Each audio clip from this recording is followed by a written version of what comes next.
What's going on YouTube? Welcome back to my pizza channel, and today I'm going to be doing something a little different. Today I'm going to be doing a Q&A. A couple days ago I asked on the community tab that, ask me some questions, pizza related, non-pizza related, because my backyard is currently under construction, so I'm not going to be able to make pizzas for a little while. So we got a couple questions. Also, this is going to be in celebration of also receiving 4,000 subscribers. So let's go ahead and jump into it. First question from Roger: how did you first get into pizza making? So it all started back when I was in college. I was attending college, and I needed a part-time job to kind of keep me busy, get some little income. And so across the street from my university, there was a New York style pizzeria. I went in there, asked if they were hiring, got the job, and I basically started making pizza there. It was New York style pizza. So it definitely was a lot of fun to do, because again, it was 20-inch pizzas. So I started doing that. And after that, I just started, really enjoying it. There was a big break, in between a couple of years until recently. The main thing that really got me back into making pizza was because of the pandemic. So during the pandemic, needed also something to keep myself busy. So the funny story about this is me and my twin brother actually, decided, hey, we should buy a pizza oven together. We split the cost, but as you can see, I took it over more, and it turned into me making pizzas, more. So really, that's kind of how it started. And ever since the pandemic, I've been enjoying it. I, love making pizza all the time for friends, family, posting on my Instagram, trying new recipes, and also just sharing with you guys as well. Right, next question. Speaking about the backyard and why we're doing a Q&A today, are you going to be making a video of your new backyard? So that definitely is the plan. There is going to be some things that are going to be changing, possible kitchen in the backyard. So as you see, new things come in, maybe I'll do a short video, but there will definitely be a big video once the backyard's complete. And you'll be able to see kind of something that hopefully does come to plan, more videos and pizza making through there. So kind of just keep an eye out on that. Next question from Terry. Pretty new to pizza game, so I have some questions. The biggest one is, I want to make 16 dough balls at 220 grams at 65% hydration with 50% Polish. What would the weight be for each ingredient? And then basically, he's never worked with Polish. So I do have a calculator here that I've worked out, and I will also put that down below in this description of how this formula also works. The main thing on how to figure out hydration for pizza or any pizzas is basically what it's called is baker's percentage. In this case, I know based off of learning from other pizza makers that for a Polish recipe and for one pizza, it's 150 grams of flour. So in order to get 65% hydration or 65% of the water of that 150, basically, easy math, 150 grams times, and then whatever hydration you want to do. So in this case, we're doing 65% hydration, 150 times 0.65, and that's going to tell us how much water we need for just the one pizza. So in this case, we need 97.50 grams of water per pizza. So again, the total ingredients for this pizza, and again, like I said, I will post it down below, for 65% hydration pizza. Again, 97.50 is for one pizza, so 97.50 times 16 would give us a total amount of water of 1,560 grams of water. For the flour for the pizza, again, 150 grams is one pizza, so 150 grams times 60 will give us 2,400 grams of flour, as a total ingredients. The honey and the yeast for this Polish recipe is 5 grams. That does not change. If you were to do 5 times 16, that's going to give you a crazy amount of yeast, and you're just going to see an overproofing of your dough, and you don't want that. It's just going to be a big mess. For the salt, it is 4.5. So that's for one pizza. So 4.5 times 16 will give us 72 grams of salt. So again, that's the total ingredient. Now to get the 50% Polish, then again, it's 50% of the water only. So 50% of 1,560 grams of water is easy math again. 1,560 divided by 2, again, that's half of that, would give us a total amount of 780 grams of water. You don't divide the flour. Basically, you just grab 780, whatever the water is, and you do that with the flour. So it's then 700 grams of flour.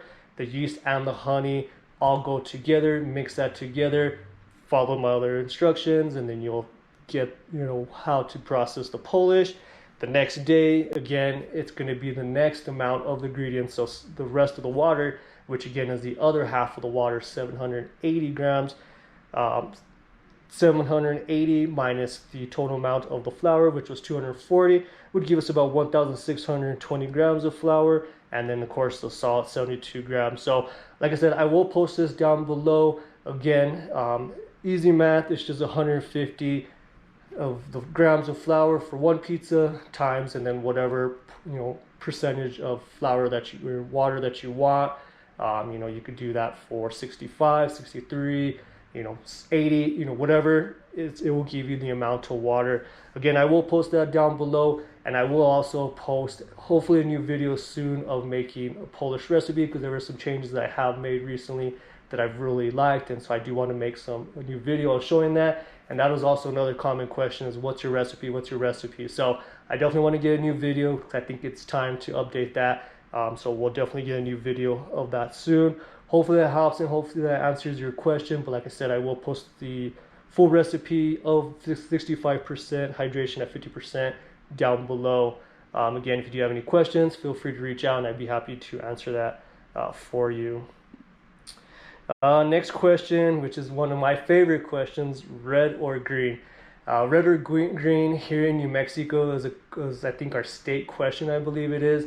But to me, a lot of people would say, Christmas. To me, I like to, think of, what am I eating? So it all kind of really depends. If I'm eating pizza, it's definitely pepperoni, green chili pizza. And anything else, it really kind of just depends. Green chicken enchiladas, red beef enchiladas. So really it's just, like I said, what I eat. But commonly you'll see a lot of green chili, basically on any menu here in New Mexico. Next question here from Aaron: what's your favorite non-pizza food? It's another good question, and also a difficult question to answer, because I love all food. Definitely when I'm not eating pizza, I could be eating poke bowls. Fried chicken is a lot that I eat. Mexican food, tacos. What else do I like to eat? It's really, barbecue. There's so many good restaurants here where I live that I don't think that I eat a lot of the same food. Sometimes I do, but I do like to explore out and try new restaurants and try new foods. So really any type of cuisine, I'll definitely eat it. So just kind of really, I guess, what I'm feeling in that case. Next question from Jim: how do you consistently and successfully pull your pizza onto the peel? I seem to get dough rips about half the time, no matter what the hydration, how much it's needed, what temperature the pizza was prepared in, amount of toppings, and etc. So there's a lot of factors that go into this. Without knowing where you live, what your weather is like, there's a lot of things that really go into this. There's three things that I think of that are important. The first thing would be definitely weather. It is going to be an important thing. How fast you're building your pizza. And the last, third, I guess, important thing is going to be the type of pill that you're using. So the first thing with weather, depending on how cold your room temperature is, that's going to be a main factor. It also determines the humidity as well. So if it's humid outside, your house is going to be humid. that's going to have, issues with, putting your pizza on, and that really, will stretch the pizza. It's going to make it softer. So weather really does have a main, impact on how you successfully pull your pizza onto your peel. The next item, which I think again is super important, is how fast you're building your pizza.